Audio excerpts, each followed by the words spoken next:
How are we going, everybody? Just come out into our little courtyard, one of many that we have. We've got some fruit trees in this section, if you haven't seen this area before. We've got peach, Asian pears, horseshoe, koshui. There's a Pakenham pear as well. We've got an apricot, we've got a Triumph also over here. And lots of potholes here from the rabbits getting in here, because I don't walk out here often enough and they start to claim the territory. I've been able to well, I've just walked out here and cleaned up the area and filled all the holes, because it's like the back side of the moon, or the dark side of the moon, all the craters.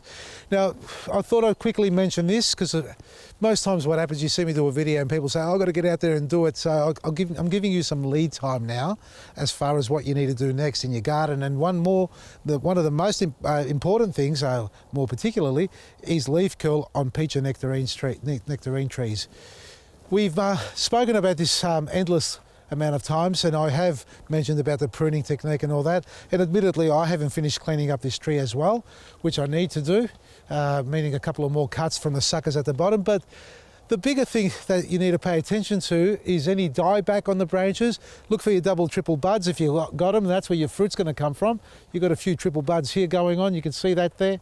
They're not quite ready yet. I mean, still early, although I've seen the swelling already. These buds weren't here about a month ago, folks. All these little buds you can see that I'm pointing at here. None of these were really here. The leaves were there. They've already formed now. And when the leaves do fall off on your nectarine, peach, and all other fruit trees, in fact, that means the sap has stopped flowing. And when the sap stops flowing, it doesn't heal. There's no self-healing properties left in the tree, or very little. So what you need to do is protect it if it's a tree that's susceptible to disease or being attacked by spores of some sort of viral problem. Now, the leaf curl that occurs on our nectarine and peach trees, it's quite evident every year. If you don't spray, you'll see the curling of the leaf. It ain't a insect like leaf miner or something like that that causes the deformation of the leaf, but rather the spores that get into the plant and start affecting it. Now, the first spray should have been done. Now, because we've opened the store in Coburg, I've had a lot of people come in personally to show me leaves or photos of their nectarine and peach trees with a leaf curl, and saying that yes, they did 2 or 3 sprays in the year.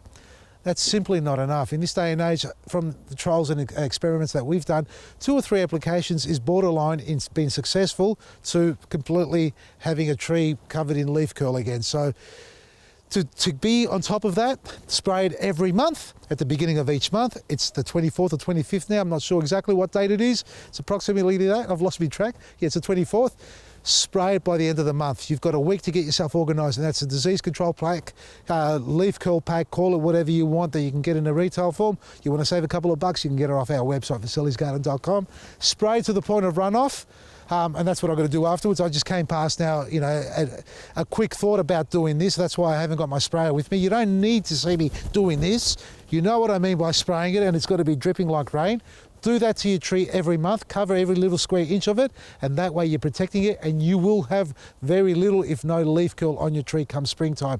And while you're spraying this tree, spray your apricot as well if you can, to stop gummosis developing. Over here, this apricot tree is going into dormancy. I didn't do a proper summer prune on it. I started to, got away from me. I don't claim to do everything perfect either.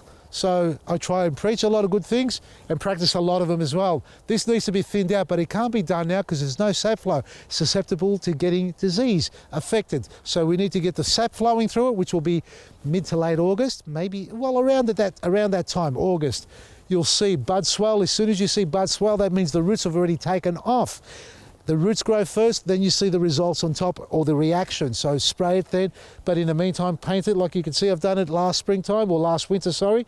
Hydrated lime on the trunk, and you can do that and then spray the tree with disease control pack, and then come springtime, just before spring, cut it back, take all these wispy branches off, and the plant will react. Look, it's very jagged. This is more of a open vase, or there's another name for it, like a wine glass or something, or a champagne glass. They're those wide ones, a really open rim on them. That's what this tree's got on it. It's not a closed tree. They need to be left open.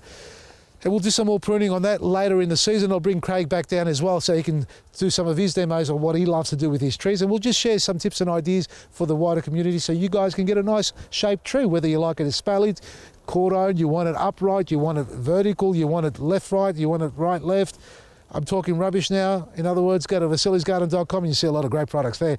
And forget about this little fellow here. Anyway, check it all out, vasilisgarden.com. If you need any tips and advice, you can email us and give us a call. And for bulk orders, a lot of people are getting confused here. We've got a 1300 number, 627 374, option 3 for Coburg, option 2 for Lethbridge, to organise an order online or order over the phone if you want bulk, because there are limits on how many products you can buy per item at any one time because of the weight. We have a weight limit as far as what we can ship out in the one package, hence why we say click and collect and save a bundle in postage. Check it all out, vasilisgarden.com. From me, Vasili Maresi.